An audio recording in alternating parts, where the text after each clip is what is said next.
Você sabia que o carro que revolucionou o mercado brasileiro nos anos 70, desbancando gigantes como o Fusca e o Chevette, escondia um segredo que poucos motoristas se deram conta na época? Enquanto o público se encantava com sua modernidade e praticidade, ele também redefinia conceitos de eficiência e espaço. Vamos revelar como esse modelo conseguiu dominar as ruas e superar rivais poderosos em aspectos que nem todos percebiam.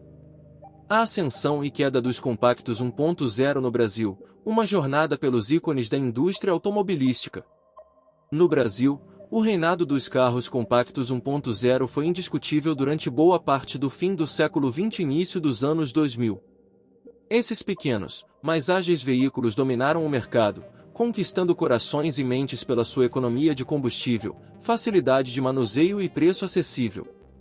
Houve uma época em que mais de 50% das vendas de carros no Brasil eram de modelos 1.0.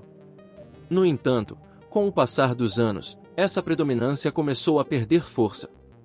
Atualmente, esses carros representam cerca de 34% das vendas, enquanto os veículos com motores maiores, até 2.0, agora ocupam mais de 60% do mercado. Mas para entender o fascínio dos brasileiros pelos carros compactos, precisamos voltar no tempo. A história começa na década de 1970, quando os motores 1.0 ainda não faziam parte do vocabulário da indústria. Um dos primeiros carros a trazer esse conceito de motor compacto foi o Fiat 147L, que estreou em 1977 com um motor de 1.048 cm3, marcando o início das atividades da Fiat no Brasil. Naquele tempo, o Fiat 147L era visto como um marco de modernidade, não apenas pelo motor compacto, mas pela sua carroceria inovadora. Mas ele não estava sozinho. Outros 4 carros também ocupavam grande parte do mercado e disputavam a preferência do público: o Volkswagen 1300L e 1600, futuramente conhecidos como o Fusca, o Volkswagen Brasília e o Chevrolet Chevette. Os ícones dos anos 70.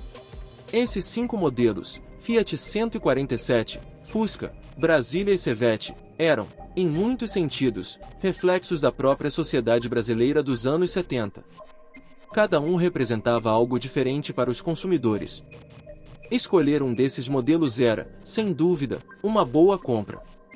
A lei do divórcio acabava de ser sancionada em 1977, mas, ironicamente, nenhum motorista que escolhesse um desses carros estaria preso a eles para sempre. Isso porque todos eram extremamente fáceis de revender, garantindo que o proprietário não teria dificuldades em trocá-los ou atualizá-los por modelos mais novos. No entanto, as semelhanças entre esses carros terminavam no preço e na praticidade. Quando se olhava mais de perto, as diferenças eram notáveis.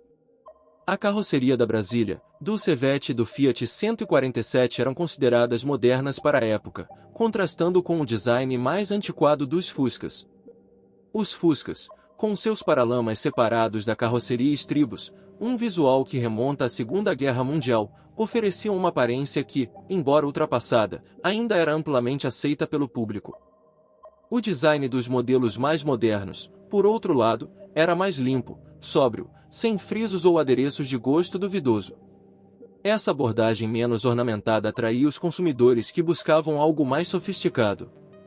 No entanto, o visual era apenas um dos fatores que influenciavam a escolha do consumidor. A experiência de dirigir e a ergonomia também eram decisivos. Conforto ao dirigir, onde eles se destacavam ou falhavam. Se dirigir é uma arte, a posição do motorista no carro é uma tela. Nessa comparação, os modelos da Volkswagen, como o Fusca e a Brasília, tinham um ponto a favor: o encosto do banco era reclinável. Contudo, mesmo com essa vantagem, nenhum dos 5 modelos oferecia uma posição completamente confortável para dirigir.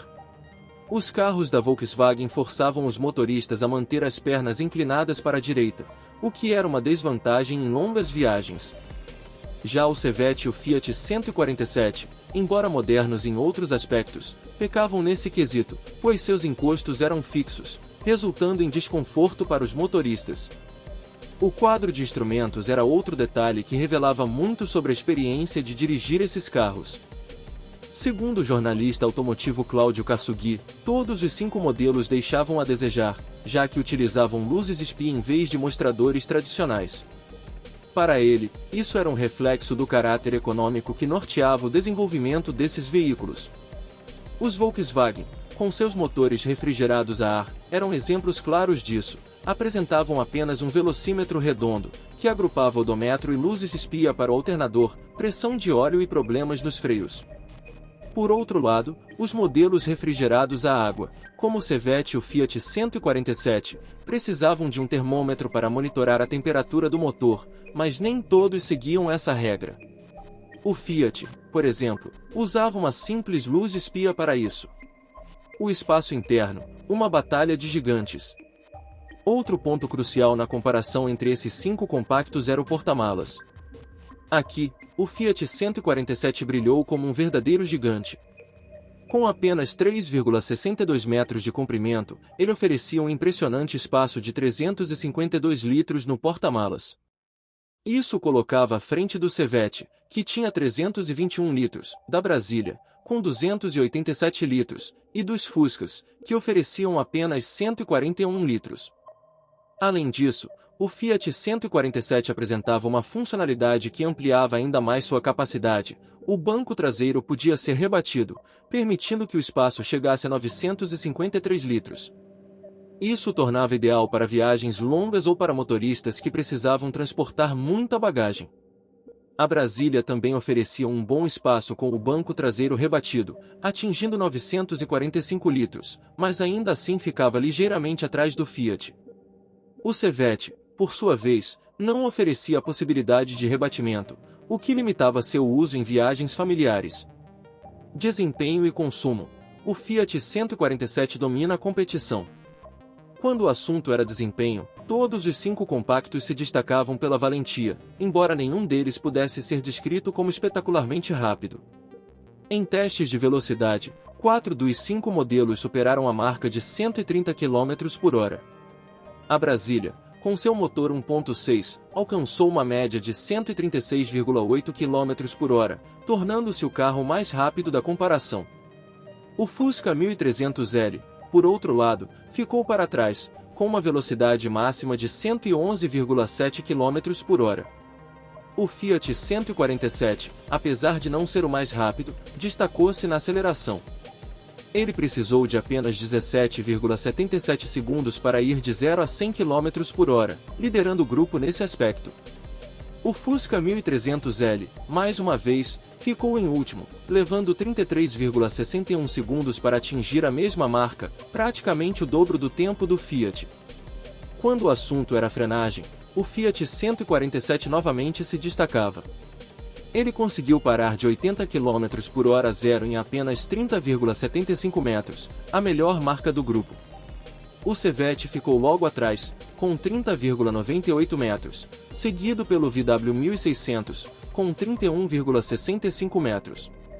Já o Fusca 1300L, embora tenha melhorado em relação à aceleração, ainda assim precisou de 35 metros para parar. Além do desempenho, o consumo de combustível era outro fator importante. Mais uma vez, o Fiat 147 liderava o grupo, com uma média de 12,7 km por litro. O Chevette ficou em segundo lugar, com 12,2 km por litro, seguido pelo Fusca 1300L, com 12,03 km por litro.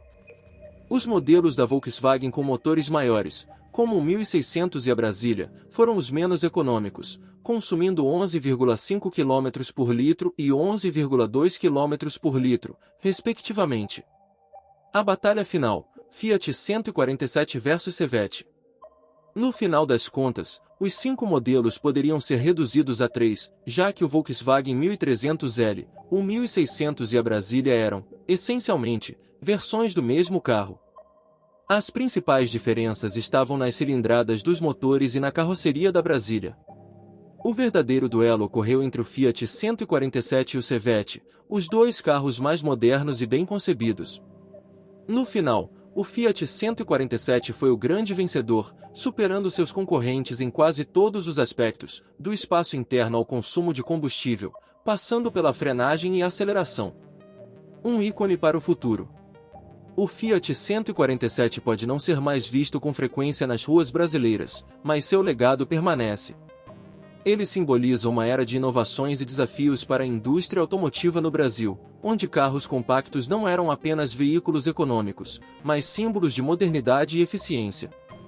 Mesmo com o declínio dos compactos 1.0 nas últimas décadas, o espírito do Fiat 147 vive em cada carro pequeno que ainda circula pelas estradas do país.